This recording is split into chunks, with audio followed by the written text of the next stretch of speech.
Tiếp tục liên quan đến cuộc chiến của Nga ở Ukraine, mới đây, nguy cơ rạn nứt trong nội bộ các lực lượng Nga có thể lại bùng phát khi ông chủ Wagner tuyên bố sẽ không để binh sĩ của mình nằm dưới sự chỉ đạo của Bộ Quốc phòng Nga.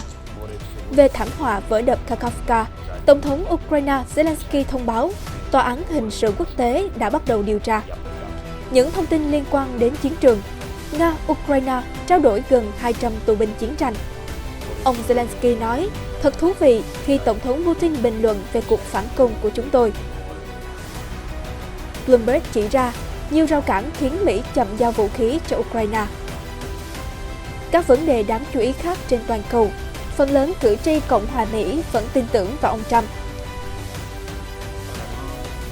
Chuyến hàng dầu giá rẻ đầu tiên của Nga đến Pakistan. Ứng viên quốc dân đảng cam kết đẩy mạnh tăng trưởng kinh tế Đài Loan.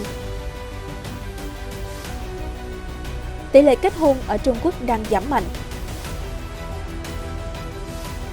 Nhiều người Hàn Quốc qua đời trong cảnh mòn mỏi chờ đợi được đoàn tụ. Tân lãnh đạo Ngân hàng Thế giới muốn ưu tiên các dự án khí hậu. Tất cả sẽ có trong chương trình Thời sự quốc tế ngay sau đây.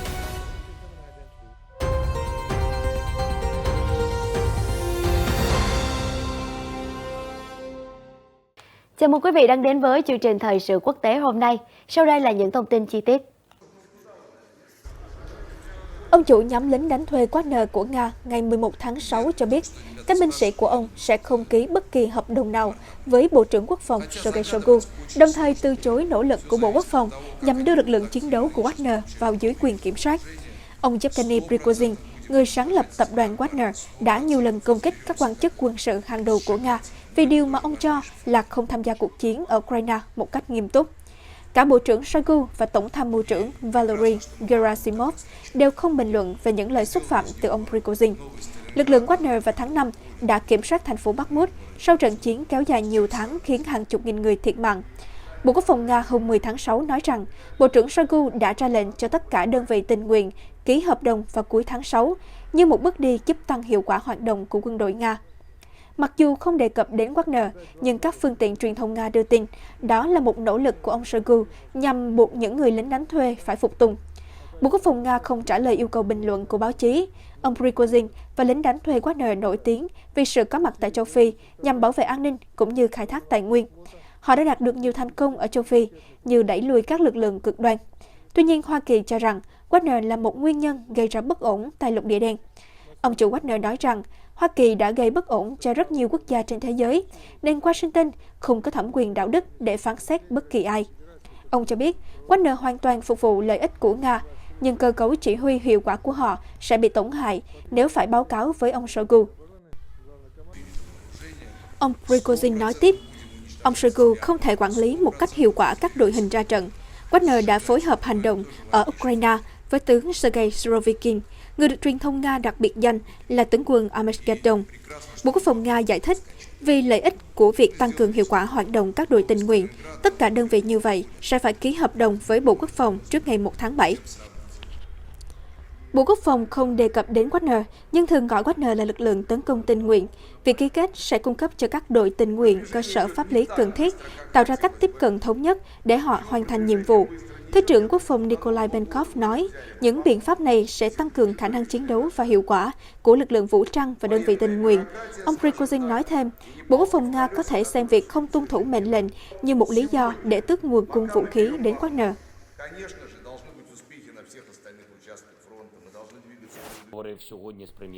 Tổng thống Ukraine Volodymyr Zelensky cho biết vào hôm 11 tháng 6 rằng một cuộc điều tra của Tòa án hình sự quốc tế về sự cố vỡ đập Kakhovka và trận lũ lụt lớn mà nó gây ra đã được bắt đầu. Ông nói, các đại diện của Tòa án hình sự quốc tế đã đến thăm khu vực Kherson trong những ngày gần đây. Ngay ngày đầu tiên sau thảm họa, Văn phòng Tổng công tố đã gửi yêu cầu tới Tòa án hình sự quốc tế liên quan đến một cuộc điều tra về thảm họa này và công việc đã bắt đầu. Ông Zelensky cho biết, điều quan trọng là các chuyên gia pháp lý quốc tế đã nhìn thấy hậu quả của thảm họa, bao gồm cả các vụ pháo kích vào các khu vực bị ngập lụt. Các quan chức thông tin, 3 người đã thiệt mạng hôm 11 tháng 6 trong vụ pháo kích vào những chiếc thuyền chở người di tản. Tổng thống Zelensky cho biết thêm, các đội cứu hộ Ukraine đã sơ tán khoảng 4.000 cư dân khỏi khu vực bị ảnh hưởng, bao gồm cả khu vực ở bờ đông sông Dnipro do Nga kiểm soát.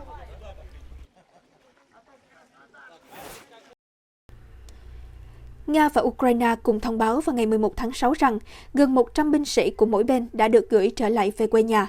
Bộ Quốc phòng Nga trong một bài đăng trên ứng dụng nhắn tin Telegram cho biết 94 người Nga bị Ukraine giam giữ đã được thả sau các cuộc đàm phán và sẽ được đưa đến cơ sở y tế để kiểm tra.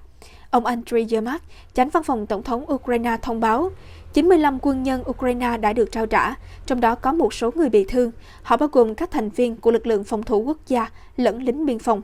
Ông Yermak cho biết thêm, những người được thả đã chiến đấu gần thành phố Mariupol, bị Nga bao vây trong nhiều tuần vào năm ngoái, và tại nhà máy điện hạt nhân Chernobyl, bị lực lượng Nga kiểm soát trong một thời gian ngắn vào năm ngoái. Họ cũng đến từ đảo Subend ở Biển Đen và từ thành phố Bakhmut.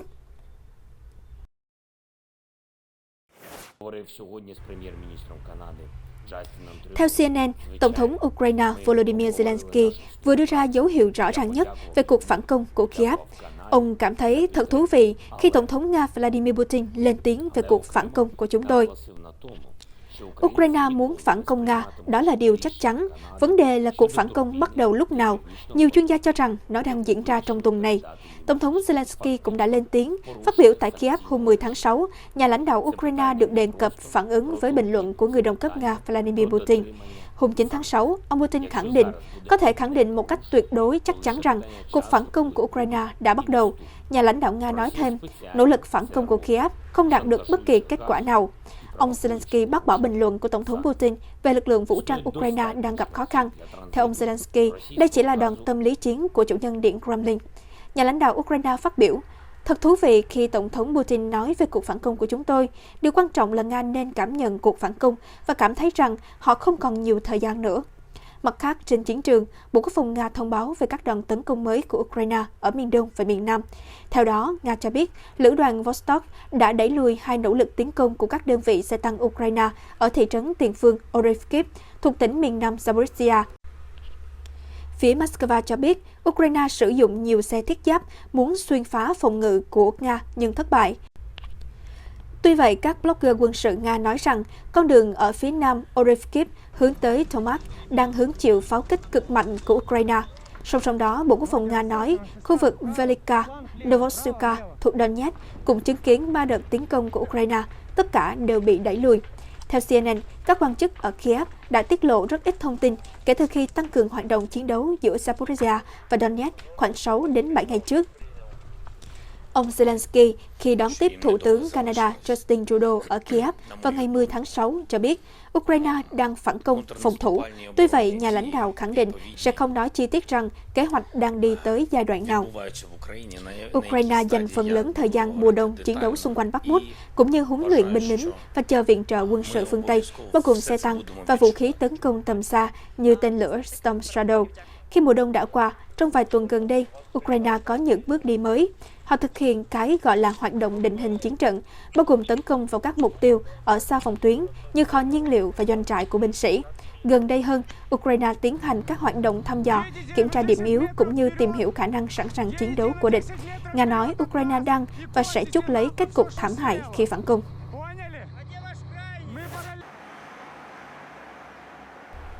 Washington ngày 9 tháng 6 cam kết cung cấp cho Kiev thêm nhiều khí tài và đạn dược, bao gồm đạn pháo và rocket có laser dẫn đường. Tuy vậy, theo hãng tin Bloomberg, nhiều rào cản có thể làm trì hoãn quá trình vận chuyển thiết bị quân sự. Hãng tin Bloomberg ngày 9 tháng 6 cho rằng gói viện trợ mới của Lầu Năm Góc gửi cho Ukraine có thể đối mặt nguy cơ lớn về chậm vận chuyển do các thủ tục về ký hợp đồng và quy trình sản xuất. Giới chức Mỹ ngày 9 tháng 6 thông báo gói viện trợ bổ sung trị giá 2,1 tỷ đô la đã được cam kết với Kiev, trong đó cung cấp hệ thống phòng không, đạn dược, UAV và rocket dẫn đường bằng laser. Hợp đồng vũ khí được chi trả bởi nguồn quỹ có tên Sáng kiến hỗ trợ an ninh Ukraine, USAID. Vẫn chưa rõ quá trình ký kết hợp đồng có thể mất bao lâu, nhưng Bloomberg suy đoán rằng nó có thể mất vài tháng hoặc thậm chí tính bằng năm. Trước đó, một số gói vũ khí do Washington gửi tới Kiev được thực hiện theo cơ chế rút vốn đặc biệt của Tổng thống. Điều này cho phép sử dụng các kho dự trữ của Bộ Quốc phòng Mỹ để nhanh chóng vận chuyển bằng giao vũ khí trong tình huống khẩn cấp. Ngoài ra, theo Bloomberg, gói viện trợ được phê duyệt ngày 9 tháng 6 đã tiêu tốn 14,6 tỷ đô la. Trừ ra khoản này, số tiền được Quốc hội Mỹ phê duyệt để hậu thuẫn Ukraine còn lại 5,6 tỷ đô la cho năm tài chính hiện tại. Chủ tịch Hạ viện Kevin McCarthy đã đưa ra quan điểm rằng khi Nhà Trắng tiêu hết tổng khoản tiền 19 đô la được duyệt, ông có thể không đồng ý hỗ trợ tài trợ bổ sung cho Ukraine. Tuy nhiên, Tổng thống Joe Biden vẫn tự tin bất kỳ cản trở tài chính nào ở Washington để hỗ trợ Kiev chỉ là tạm thời. Phát biểu cùng với Thủ tướng Anh Rishi Sunak trong tuần này, Tổng thống Biden nhấn mạnh Mỹ sẽ có nguồn quỹ cần thiết để ủng hộ Ukraine trong thời gian cần thiết. Hoa Kỳ cho đến nay là nhà cung cấp vũ khí lớn nhất cho Ukraine kể từ tháng 1 năm 2022, tiếp theo là Đức và Liên minh châu Âu. Moscow nhiều lần phản đối gửi vũ khí cho Kiev, cảnh báo viện trợ quân sự của phương Tây chỉ nhằm kích động và kéo dài cuộc xung đột một cách không cần thiết. Những gì người Mỹ đang làm là đổ thêm dầu vào lửa. Đại sứ Nga tại Mỹ, ông Anatoly Antonov nói với kênh truyền hình Russia 24 vào năm ngoái. Ông nói thêm, tôi chỉ thấy phương Tây nỗ lực gia tăng rủi ro, làm trầm trọng thêm tình hình và gây nhiều tổn thất hơn. Người phát ngôn Điện Kremlin Dmitry Peskov cũng cảnh báo việc tăng cường cung cấp vũ khí cho Ukraine sẽ khiến xung đột leo thang.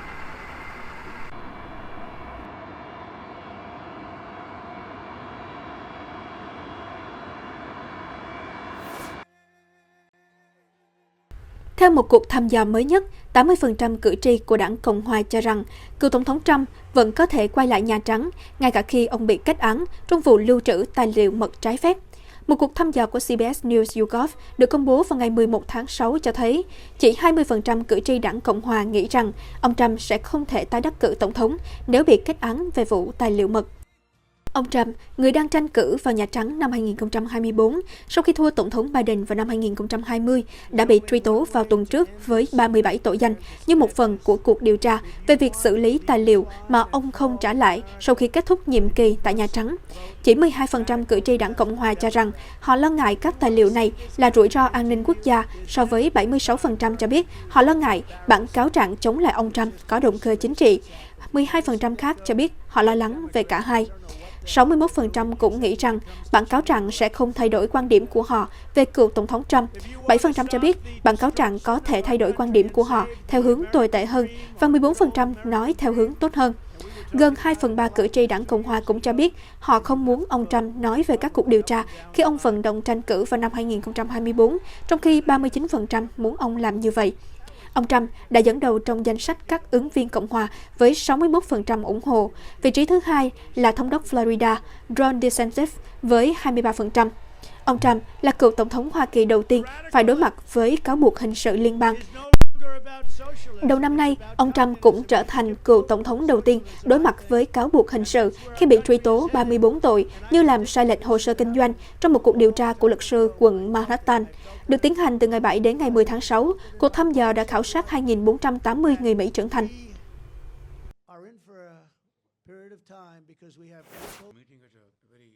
Thủ tướng Pakistan Shehbaz Sharif hôm Chủ nhật 11 tháng 6 cho biết chuyến hàng dầu thô giảm giá đầu tiên của Nga theo một thỏa thuận mới đạt được giữa hai nước vừa cập cảng Karachi.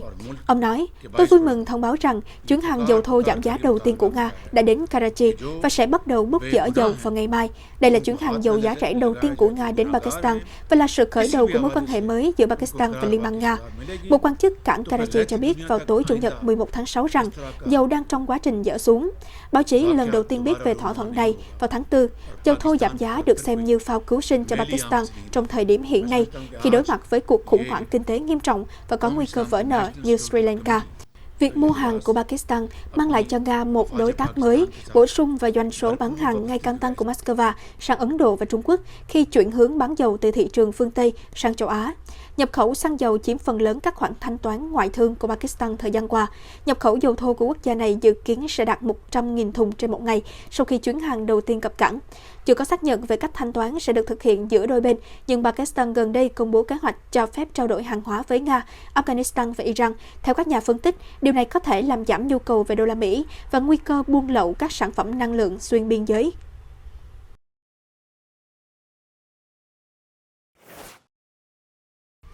Tân thị trưởng Đài Bắc và ứng cử viên lãnh đạo Đài Loan của Quốc dân đảng KMT là ông Hu Ju-in, ngày Chủ nhật 11 tháng 6 đã nhấn mạnh đến nhu cầu phục hồi kinh tế và đẩy mạnh tăng trưởng trong các năm tiếp theo.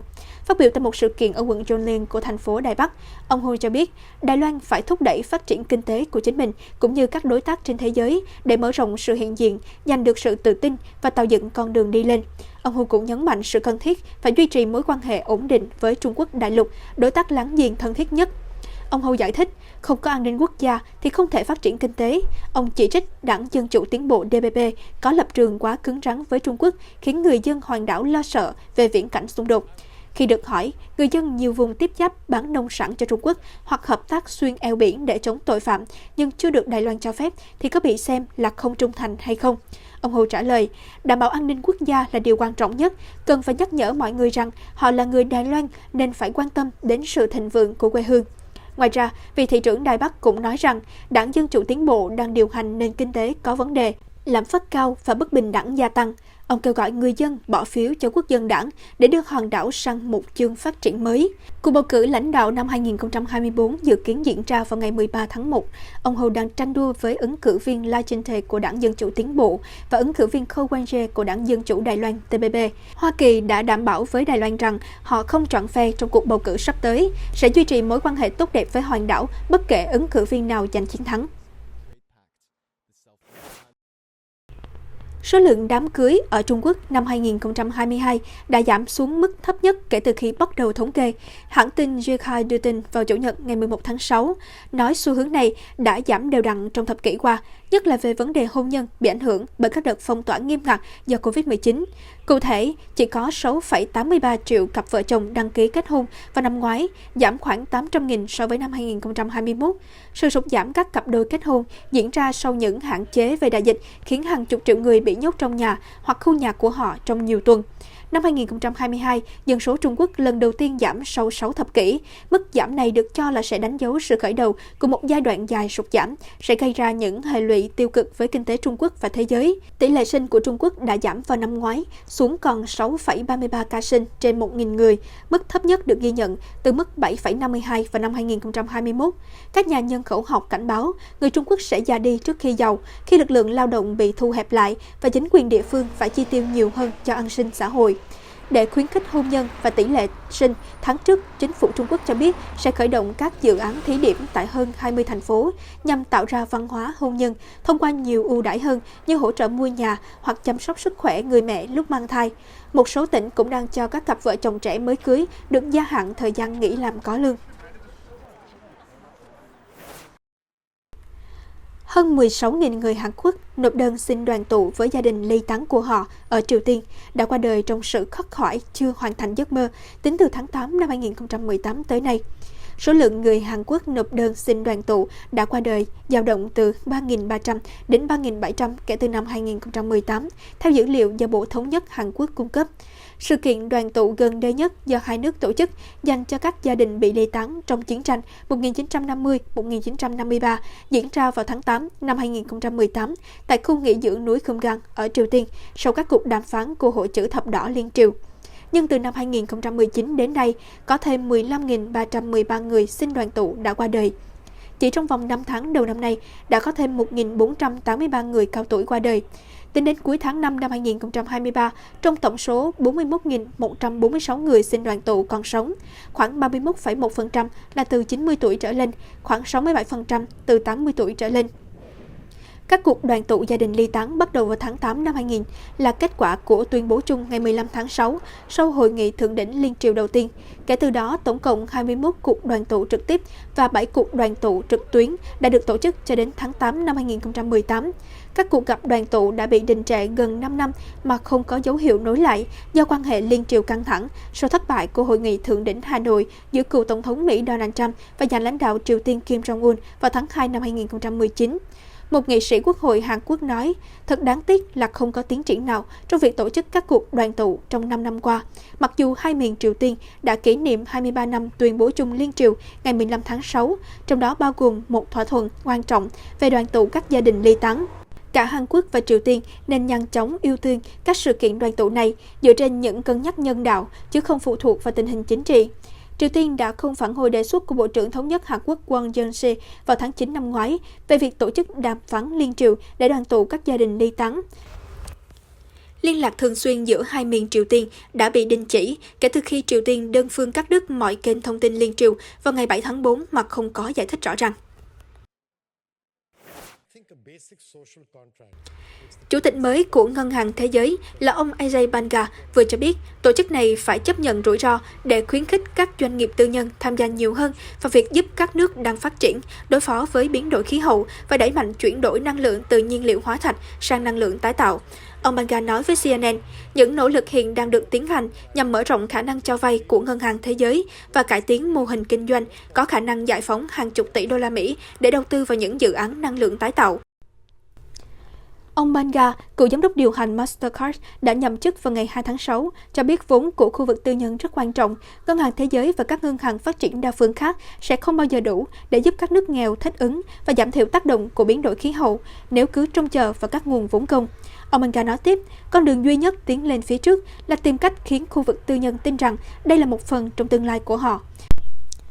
Ông cũng lưu ý, năng lượng tái tạo hiện nay rẻ hơn trong nhiều trường hợp so với nhiên liệu hóa thạch do những cải tiến về lưu trữ và thời gian sử dụng.